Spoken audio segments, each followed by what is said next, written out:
चलिए, इस वक्त देश की नई शिक्षा नीति का मसौदा पूरी तरह से तैयार हो चुका है।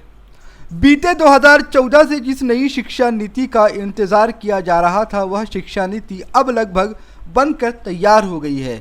और जानकारों की माने तो नई शिक्षा नीति में राष्ट्रीय स्वयंसेवक संघ की विचारधारा का दखल बार बार देखने को मिलने वाला है। खैर, यह बात और है, लेकिन आपको बता दें कि यह देश की तीसरी शिक्षा नीति है। इसके पहले भी शिक्षा नीति में 2 बार बदलाव किए जा चुके हैं।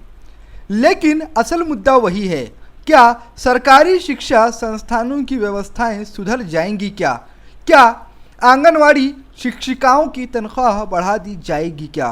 क्या जिस दुर्गम अवस्था में गरीब परिवारों के बच्चे पढ़ने को मजबूर हो चुके हैं, उनकी व्यवस्था को सुधारा जाएगा? या फिर ज़मीन से आसमान तक का सफ़र तय करने का सपना बस यूं ही देख लिया जाएगा? क्योंकि आज भी कई स्कूलों में बच्चों के लिए बैठने तक की व्यवस्था नहीं है, और जो शिक्षक उन स्कूलों में पढ़ा रहे हैं वह भी अपनी सैलरी को लेकर गाहे बगाहे आंदोलन करते रहते हैं।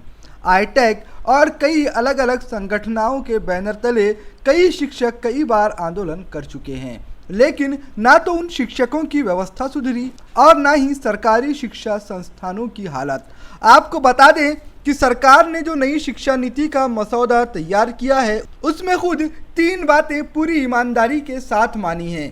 सरकार का कहना है कि पहली कक्षा में लगभग देश के 96% बच्चे हर साल दाखिला ले लेते हैं। उसके बाद होता यह है कि 5वीं कक्षा के बाद वह घटकर 85% तक आ जाते हैं, और जब वही बच्चे कक्षा 8वीं तक पहुंचते हैं तो उनका आंकड़ा 80% रह जाता है, और जब वह 10वीं की परीक्षा देने बैठते हैं तो 80 से घटकर 65%। इसके साथ ही 12वीं तक वह बच्चों की संख्या 35% हो जाती है, और उसके बाद 20 से 10% के बीच में उनकी संख्या डोलने लगती है। जब शिक्षा का स्तर यह है कि साल दर साल पढ़ने वाले बच्चों की संख्या कम होती है, तो फिर गुणवत्ता लाई कहाँ से जाएगी?